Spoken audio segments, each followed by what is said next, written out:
If you're going to push a piece of machinery to the limit and expect it to hold together, you have to have some sense of where that limit is.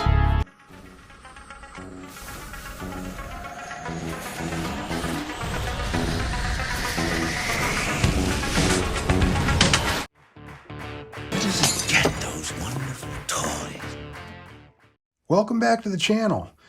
Hopefully you guys have been out building some creative new RCs that, just let your imagination run wild. You can see my imagination has definitely been running wild. And if you've been following us on our Facebook page, you can see a little bit of, breadcrumbs with this. I've been putting out little pictures here and there of what we've been doing.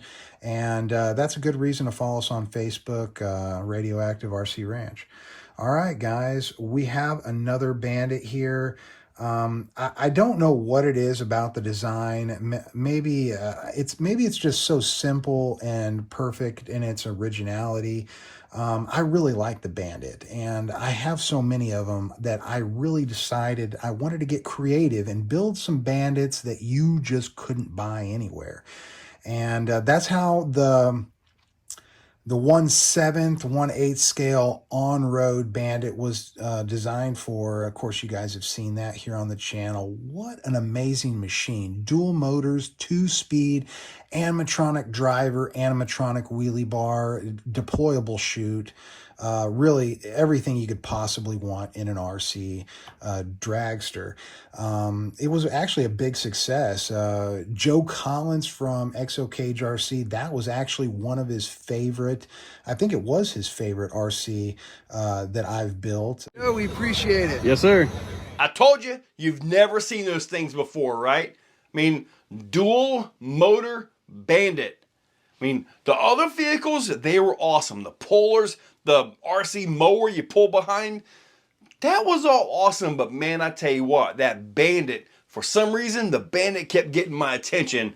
That's kind of why we hit on that twice. But this guy, he's got the ability to let his imagination run. And you guys could probably go to his channel and check it out. And you can see in the description below the link to that. Well, so what I decided to do is I really love that RC, but I only get to take my road RCs out every now and again. We are on a ranch, so I have more access to off-road pastures than I do the highway, although we do have a highway that's nearby that's perfect, doesn't have those little tabs in the center, low traffic, just perfect. So the problem of making a Bandit is you've got the motor on axle back here, and well, that's cool, and it's actually really efficient. It provides a lot of traction. It's actually a good design, but I am all about realism and setting up a good power to weight, and typically your motors are up front, and what that does is it sends down centrifugal force to the drive shaft and keeps everything balanced. If you have a motor on axle and you put it through a computer, you'll get the passenger side rear wheel jumping like this off the concrete. Now, you can't see it with the naked eye, but that's the kind of vibration you get in a motor on axle design. When you have your motors up front, it sends a centrifugal force down here and rotation, which balances everything out, and it actually has a much easier application of the rear wheels with a lot less rear wheel jump. So, and being Radioactive RC, you guys know I like to build my stuff big, high horsepower. So let me just take this off and show you guys.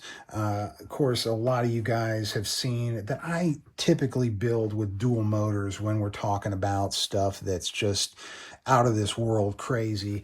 And everybody knows that watches this channel that I love the Arma drivetrain, and I know there's going to be some Traxxas purists that say, "God, Radioactive, you're not building this is not a Traxxas Bandit at all." And I get it, you're right. And then you've got people saying, this is just an Arma drivetrain, and you're right. So RC companies, not everyone makes the best RC. Traxxas makes some outstanding RCs, but Arrma has one of the best drivetrains. And the reason why I love the Arrma drivetrain and Arrma parts in general is because they're like Legos. They're Tinker toys. You can put them on everything. You can look just if, as long as you can make a chassis, these parts fit everywhere. Now, the best thing about the Bandit I've found is their front end. I really like this clip. It is so simple. It keeps the servo tucked up inside there. Really a great design. And that's why I use Arrma and Traxxas parts. It's the best of both worlds, guys. Nobody makes the best RC. Everybody just has their advantages. And we like to take advantage of the advantages and take the stuff that we don't like and get it out of there. So, all right, so let me show you what I'm doing, because I get a lot of questions online, and they're like, Radioactive RC, I'm only seeing 2 motors here. I'm seeing you got the front servo taken care of and the rear axle, but there's a lot missing here. Where are you going to put 2 3S batteries or 4S batteries? Because these are 4S power plants. I just have these mocked up right now. Where are you going to put a receiver box? Where are you going to put 2 ESCs that are 120 amp 4S ESCs? Where are you going to put all this stuff?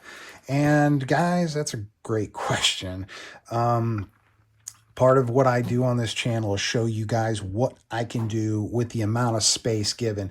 And there are some guys that are in the Bandit world that are like, hey, why don't you just build a regular wheelbase Bandit and do all this stuff in there? And guys, I actually already came up with that, and it works perfectly. It all fits together.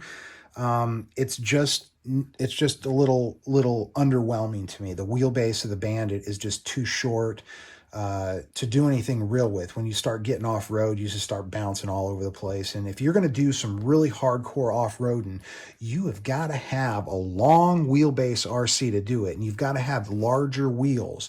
If you've noticed down here, we're using 17 millimeter hubs, as you do on a larger RC. So that's one of the biggest differences you're going to see right off the bat. And of course, we got a nice robust Arrma 6S differential back here. We're actually using the Bandit shocks. These are the, I don't know if they're the anodized, the racing shocks. They're the good ones. And we've got a modified shock tower here. So this shock tower, it just wasn't going to work with our shocks, and we wanted to have a little bit of a mix. And so we've got a couple options up here so you can widen it out. But I think that this works out really well. We still have the shocks really stiff, but we can't have them too loose. We want to maintain our ground clearance. So I'm going to show you guys something that we haven't done online. I'm going to show you the layout on the car so you guys have an idea of what can be done. And I know you veterans of the channel probably are sitting there going, I know what you're going to do. And maybe you do. But let me share with you how we're going to do it.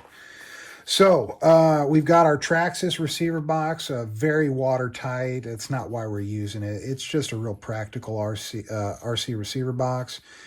And as you guys can see, it fits very nicely right there. Perfect. Like a glove, guys. So the only thing you've got to worry about is the clearance on this center shaft. So we're going to place it, probably somewhere like so. So our first ESC, we're going to have placed over here.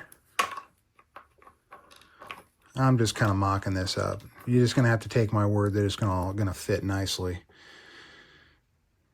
You guys know what I do on this channel. All right, let's get this in here.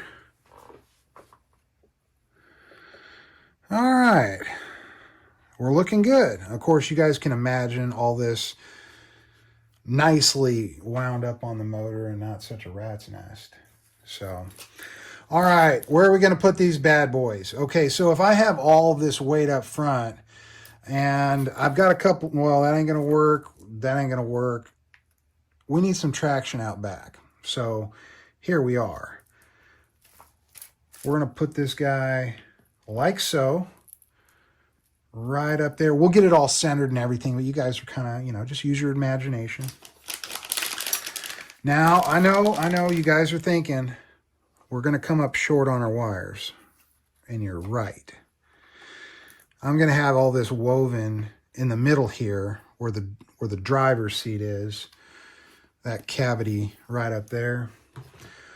So we're still going to be gapped. It's not going to be able to quite make it. So we've got some extensions right there. Really good stuff to use. And if you guys are hating on, these are true Dean's connectors. And if you guys are hating on those, I mean, the only reason not to use these is if you're over amping.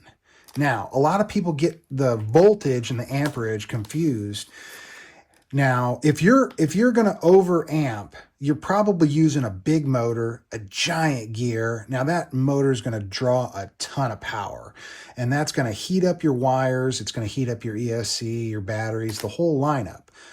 But what a lot of people that build RCs don't realize, that don't deal in the double motors, is what happens when you have to move a couch across the room. It's a lot easier when you bring a friend. So when you have a friend that's doing half the work, you're drawing half the amps, which allows you to actually have a little bit more power in the upper end of the motor. So that means that your motor systems are not getting as hot. So if you're not drawing a ton of amps, a Dean's connector is a really great one. The only negative about these things is they have a little snap spark when you put them together sometimes. And that might scare somebody. Don't be scared, guys. These are good connections to use as long as you're not over amping. I have RCs that I over amp, and I would never use these connectors. So that's when you get into your your EC5s, your IC5s, and even your Q8s. Those are obviously the best that we have in the RC industry at the moment, which you never know. There's lots of stuff that's coming out. You guys just saw Mad Max ESC just came out. That's what, like 15S? Good gracious. One of these days, guys, I'll step up to the 15. Right now, I'm having a lot of fun exploring the 12S. So the last thing that we're doing, guys, is wheelie bars, because this thing is just going to be all over. Can you imagine? Doesn't that thing just look fast, just sitting there? And if you guys are curious, yes, this will all fit under the bonnet. I know it's odd right now, but it will fit, I promise. It gets snug down there. And see, what we're going to do is, at this point right here, I'm going to build a brace that goes up and supports this body, as well as the connector up there. So your body will be fastened. And to this brace, we're going to connect a brace right there where the original Arma brace would be on a 6S.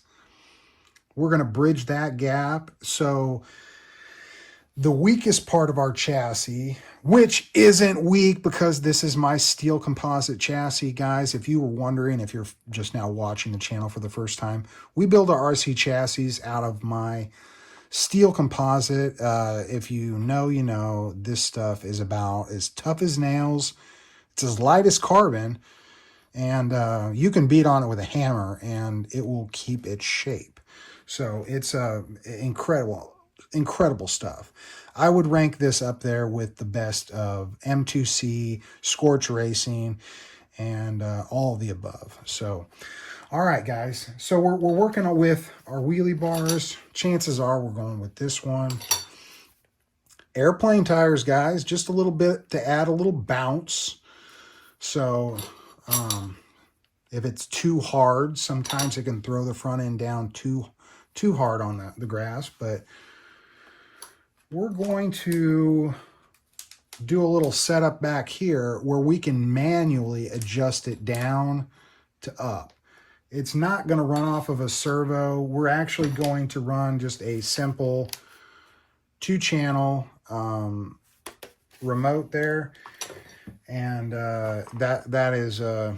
that's what we're going to run. We're not going to do anything too crazy on this, guys. There's not going to be servos. There's not going to be parachutes and all sorts of stuff. That was on the other project. So this one is going to be a little bit more plain Jane, although not so much, because who doesn't like a dual motor Bandit, especially a forward dual motor that's traditionally set up like it should be. So guys, we got some really cool tires on here. I'm on the fence about whether I go with knobby tires up front or if I keep these Duratrax. Really not sure. Maybe you guys can comment down below. Let me know what you guys are working on. Show me what you got. Show me your ideas. I'm curious, you know, what you guys have going on and if this channel inspired any of that building. It's just very exciting to see what you guys come up with, and especially if we were able to give you some inspiration here on this channel, because that's what we do. We have no secrets here. We are here to inspire you guys to build the RCs of your dreams. So guys, until the next time, we will see you radio heads later.